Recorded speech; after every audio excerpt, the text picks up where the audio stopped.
Good afternoon, this is Thomas Green with Ethical Marketing Service. Today I'm going to answer some frequently asked questions regarding Google Ads.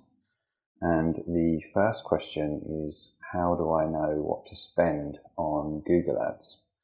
This is one that we get regularly, and I think it's a similar question to what should I spend or how much should I spend on marketing? Now, there are some people who have the opinion that you should put 10% of your turnover into your advertising. The way I like to help answer the question is by saying, if for every time you gave someone £1, they gave you £2 back and there was no catches, and you knew that that was going to be the case, then how much money would you give them? Would you give them as much money as you possibly could do, or would you give them only 10% of the company's turnover? Now, it can be slightly more complex than that, but the principle is that you wouldn't want to limit the amount you spend on advertising if it were the case that you knew that for every time you spent £1, someone would give you 2 in return. Ideally, you would want to spend as much as you possibly could until they weren't willing to give you that £2 anymore. So the answer to the question is, if you have that level of probability that every time that you spend a certain amount of money, you will get some in exchange, or you will get a certain return for that in exchange, you don't want to limit the amount that you spend on it. You want to spend as much money on advertising as possible, providing that return will continue. If it's the case that you're first starting and you don't have that knowledge of what you're going to get in return, then it's really about, because you don't know what the return will be in sales, it's about what your affordability is. And I've said it many times, marketing, regardless of whether it's Google or any other platform, is testing. So you will test the platform of Google Ads to see what sort of return you will get. You'll make sure that you do as much as possible to ensure that that return is good. But at the end of the day, it is just about testing the platform to see what return, the best possible return that you can get. And so if you don't know, then it's about affordability. How much can you afford to spend an advertising budget where if you got nothing back because you're just testing it, then that would be okay. Some mistakes, I think, are that it goes extremes one way or the other. So on the extreme, someone might say, well, I'm going to spend a load of money, and maybe they can't actually afford to lose that money. If it's very new, then they end up having to stop too early, and they haven't made the most of the fact that Google is one of the best ways that you can actually get clients online. And the reverse of that is that they don't put enough into it. So because it's about affordability, people get very cautious because it's an incredibly low budget relative to what is required. They will spend as little as possible, and it means that it takes an extremely long time to get results on that platform. When you're doing advertising on Google Ads, as I said, it's testing, and therefore when you, let's say, promote a particular product or service, then you are testing certain keywords, perhaps different landing pages, you are tweaking things to get the best possible performance, and that takes time. In order to know what the results will be, you have to test it. And if you've got a very small budget, then it means that testing takes a lot longer than if you have a larger budget. But the answer is, you spend on Google Ads in relationship to what your goals are and what the return is, because if you can get a profitable return, you would want to spend as much as you possibly can. So because it's not a cost, it's revenue stream for you, it's income, but that's providing all the costs are factored in. Cash flow is another thing that needs to be considered. Using my analogy, if it's the case that someone is willing to give you £2 for every £1 you give them, then you want to give them as much as possible, but you need to factor in that if it takes them, let's say, 4 weeks to give you that £2 back for every £1 you give them, then you do need to be able to continue your business in the time frame that it takes to get the money back. And a practical example of that might be if you're in a service-based business and your advertising is profitable, but it just takes some time for someone to become a customer of yours, then you need to not overspend on the advertising if it's the case that you can't service other areas of your business in that time frame. Whereas if you're running an e-commerce store and for every purchase that's made, the money is yours immediately, then really there isn't any cash flow problem, and you want to spend as much money as you can do, providing that return continues. That's the first part. The second part is if you're just starting, then it's about affordability, but know that if you do have an extremely small budget, then it takes a long time to test things, and it may be the case that Google Ads can work for you, but you just haven't given it enough time.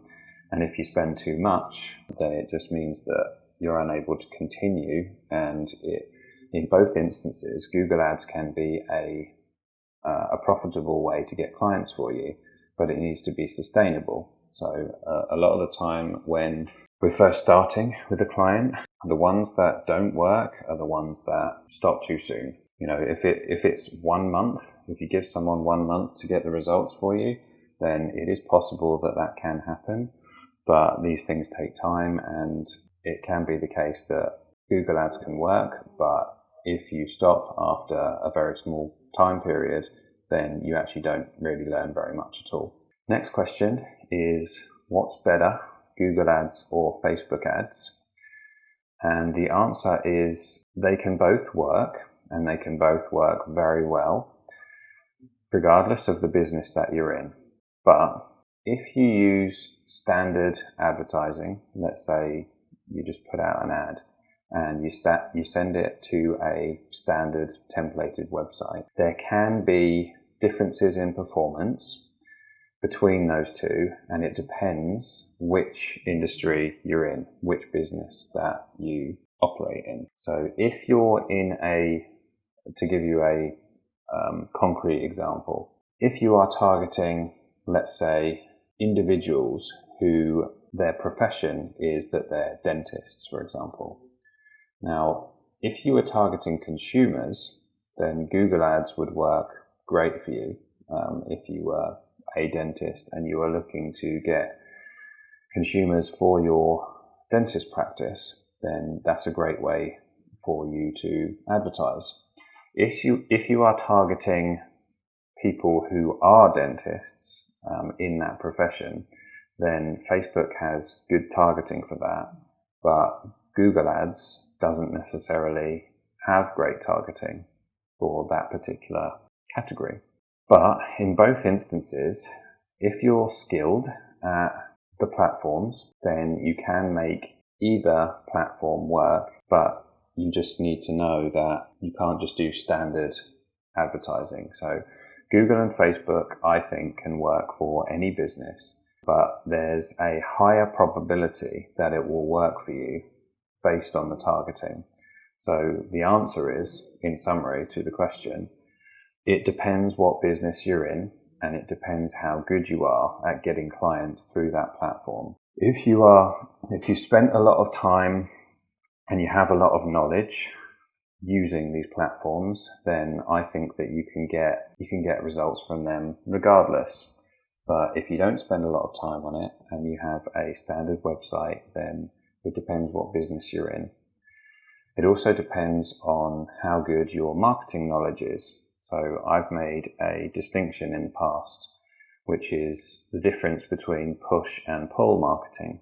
And push would be, in this example, Facebook. So using my targeting dentists or individuals who are dentists, that if you were targeting them on Facebook, it's push marketing because they're not searching for anything. All they've done is they're using Facebook and they've stated that their profession is that they are a dentist, and you're pushing your ad out to them.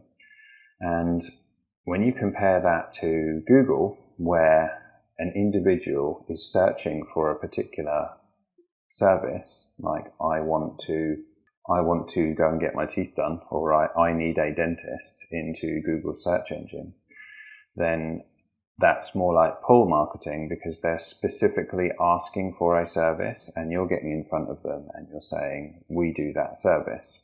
So the difference in your approach between push marketing and pull marketing, it needs to be very different. And if you're unaware of those distinctions, or if you don't change your strategy or your tactics around that particular approach, then it is, again, less likely that you're going to be able to get success from the various different platforms if you don't recognize that there is nuance between the two approaches. It depends what business you're in, and it depends on how good you are and your knowledge level of those platforms, and also the marketing strategy that goes alongside it.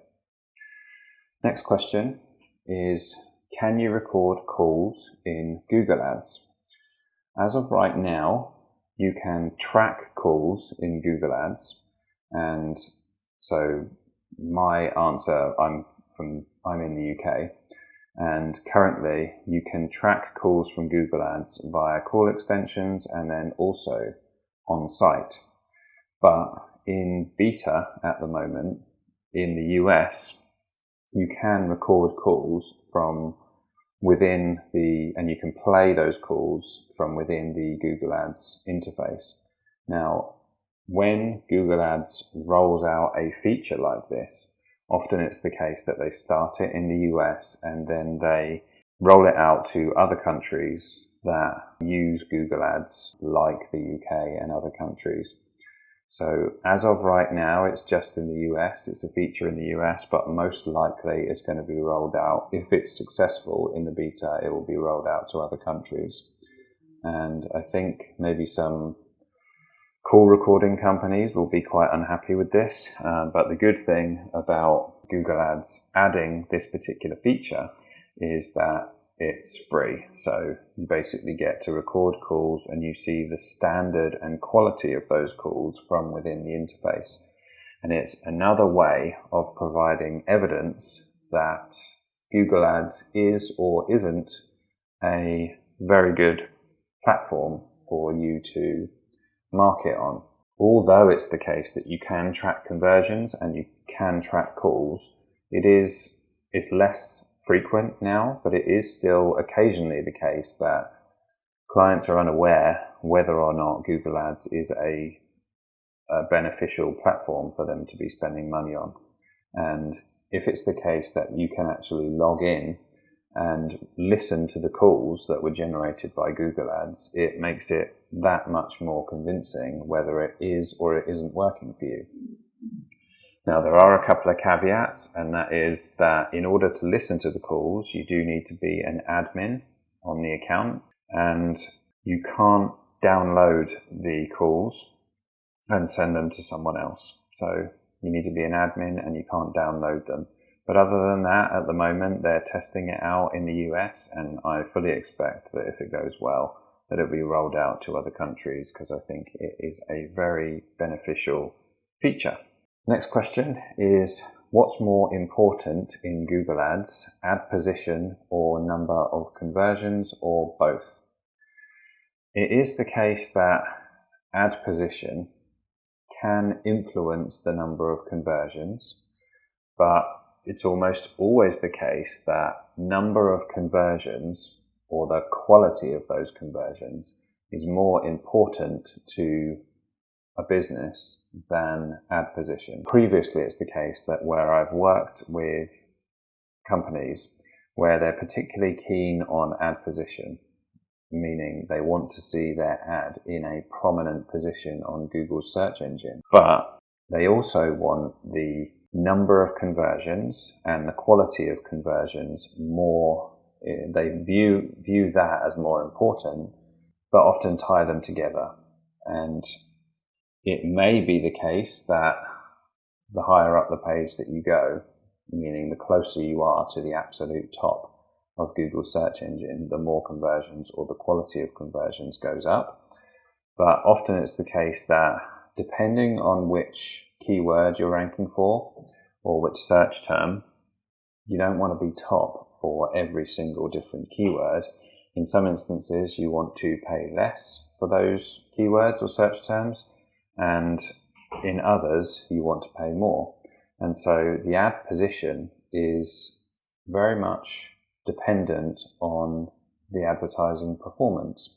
And so you want to recognize that just because you are top of the page doesn't mean that that's always going to be a good thing. You want to set your goals, meaning I either want a certain return on ad spend, so for every £1 I spend, I want 2 back after costs, or you want to set your cost per conversion, so that might be I want to spend £25 on a lead, and that should determine where you want to come up on the page. So an example might be in first position on Google for this keyword, it costs me £30 to get a lead, whereas in second position it costs me £25, and so I always want to be second position. Now there are a lot of variables, and that's a simplistic answer. So the variables are device, time of day, day of week, etc. And obviously the keywords that I mentioned. What should be driving your decision making within Google Ads is based on your goals and whether you're achieving those goals, not necessarily where you are on the page. So I would say what's most important is your conversion data, providing it's accurate, not where you come up on the page. Next question is, what's the difference between all conversions and conversions in Google Ads? You can set lots of different types of conversions. So an example might be, one conversion might be a sale for you or an inquiry, and another conversion might be a PDF download or playing a video. Now, you may not want to have PDF downloads come up as conversions within your account, but you still want to track them to see how many clicks are producing PDF downloads and which keywords are producing them, and how many of those PDF downloads turn into clients, for example. So there's a setting within conversions where you can say, include this conversions in your conversion data. So the difference between conversions and all conversions is whether or not you have that setting on. So using my example, you might have 100 PDF downloads and you might have 25 inquiries, but the total number of conversions is only going to show as 25 because you've got the PDF download switched off. But all conversions would be 125 because it's looking at all of the conversions in the conversion section of Google Ads and totaling them all up. It's not going to show as conversions in the data because you've opted to only show certain conversions in your total number of conversions. So theoretically, you could have hundreds and thousands of conversions on a daily basis depending on the number of conversions you set up, but you might only have a certain number showing, like a smaller number showing, because you're only opting to show certain conversions in the total data.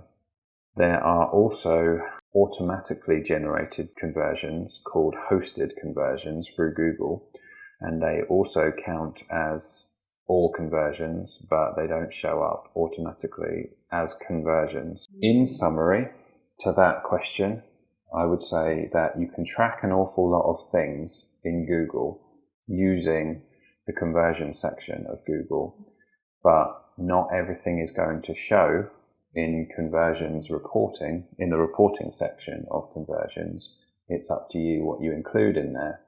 And I would say perhaps relabeling those terms. All conversions might be lots of different things that are being tracked in the account, and conversions are what you've opted to measure to influence your performance. Next question is, what's the best bidding strategy in Google Ads?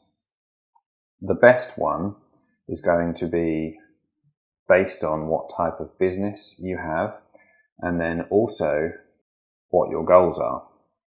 An example of that might be, if you have an e-commerce store, then it is likely that you're going to get better performance through a bidding strategy which factors in the revenue that's coming into the account.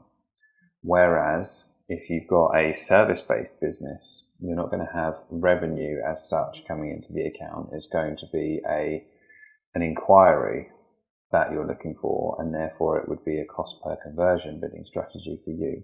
So the first thing is to recognize that there isn't a best bidding strategy in every instance. It's based on what business you're in. And then once you understand that the bidding strategy which is most likely to work for your business, you need to ensure that the tracking is correct if you're going to go with a conversion-based bidding strategy. That's really important. And secondly, you need to test various different bidding strategies to see which one works best for you. So there is no way that I can say what the best bidding strategy is for everyone. It's based on your particular business, it's based on the performance that's going on in your account, and then it's verifying that with testing. And we test bidding strategies with draft campaigns and experiments. So if you need any help with testing a bidding strategy, feel free to visit us at ethicalmarketingservice.com. Next question is, how does remarketing work? Remarketing works through, first of all, I'll say what remarketing is. So my interpretation or my definition of remarketing is just follow-up.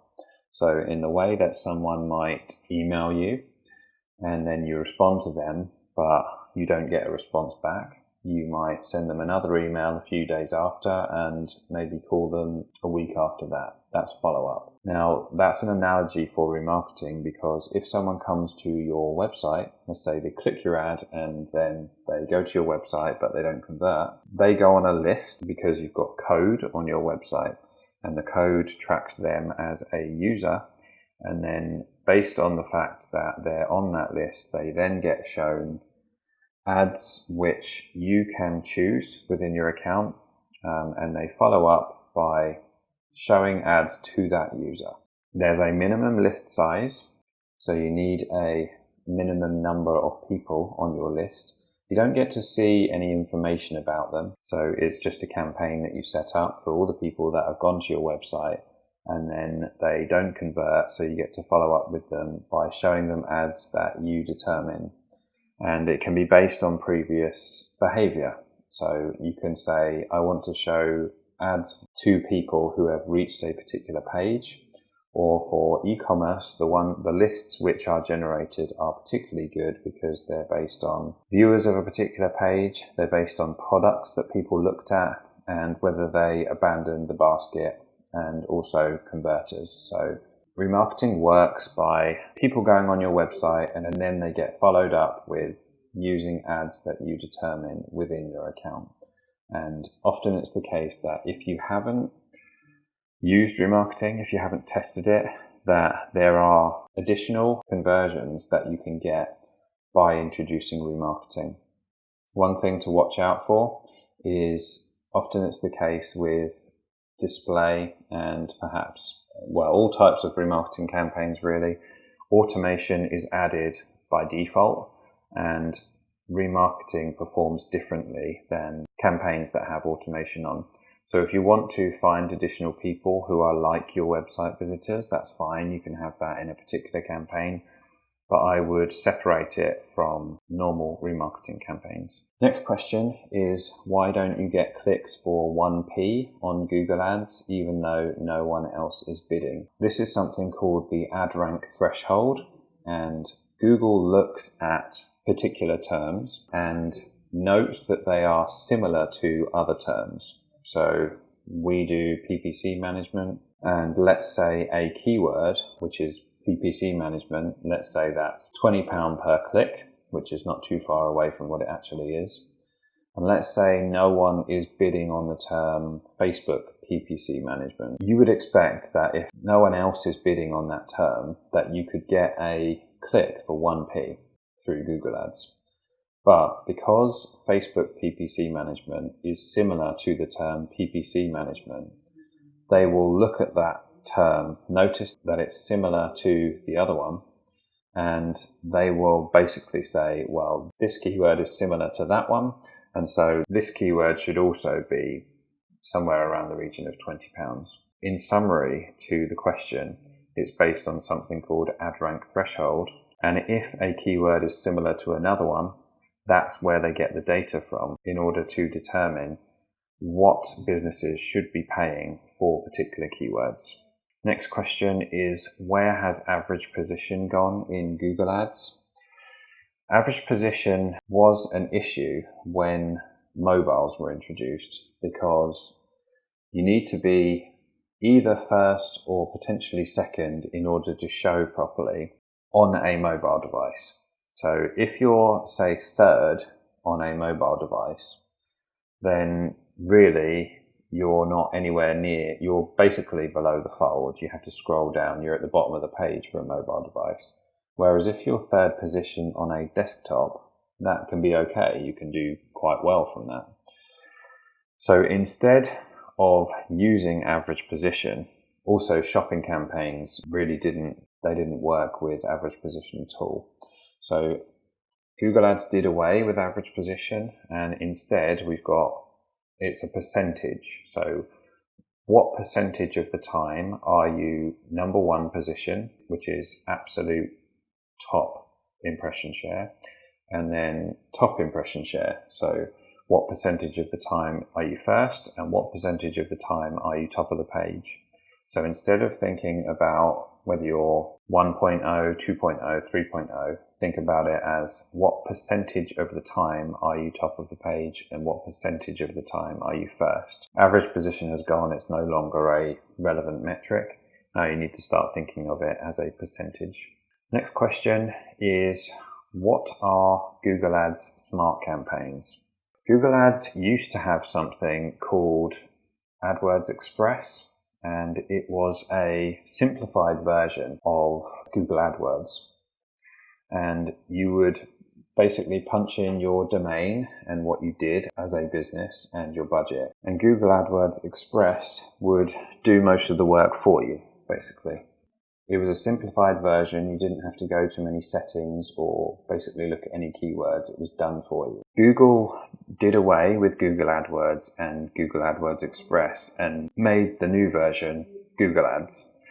But within Google Ads, there are smart campaigns where you're essentially doing the same thing. You're plugging in what your budget is, who your customer is, and what your URL is. And smart campaigns do a lot of the work for you. Smart campaigns can work well, but it depends on what business you're in. A lot of the automation within Google is very hit and miss. And if you find that you're in a business which works really well with smart campaigns, that can be good for you because you don't have to do a lot and the inquiries and the sales can come in without much work. But if you're in a business which is maybe a little bit more complex or you want a little bit more control, smart campaigns can either be something which you put a small amount of budget towards, or it's something that you need to stay away from because really you need a bit more control and they're not going to be sufficient for your business. So as with most marketing things, I would say to test smart campaigns, see if they're good for you, and if they work really well, you can put more of a budget towards it. And if they don't work, then it may be the case that you need a bit more control and you need someone to work on it because of the performance that you're getting from smart campaigns. Next question is, Google Ads has spent more than my daily budget. Why? It's not often that I do this, but I'm going to read you Google's explanation. This is a quote. Google Ads help you maximize your return on investment by showing your ads more often on days when search traffic is higher. When your ads are shown more often, your total daily cost might be up to 2 times your average daily budget, unless you're paying for conversions. If you pay for conversions, your daily costs may be more than 2 times your average daily budget. However, with all Google Ads campaigns, you won't be charged more than your average daily budget multiplied by the average number of days in a month, which is 30.4. So although people are setting a daily budget, really what it is an average daily budget, because it's averaged over the whole month. And that is why you can spend more than your daily budget. I hope that the frequently asked Google Ads questions have been helpful to you. If you have any questions or you'd like Google Ads management, you can visit us at ethicalmarketingservice.com, and I'll speak to you soon.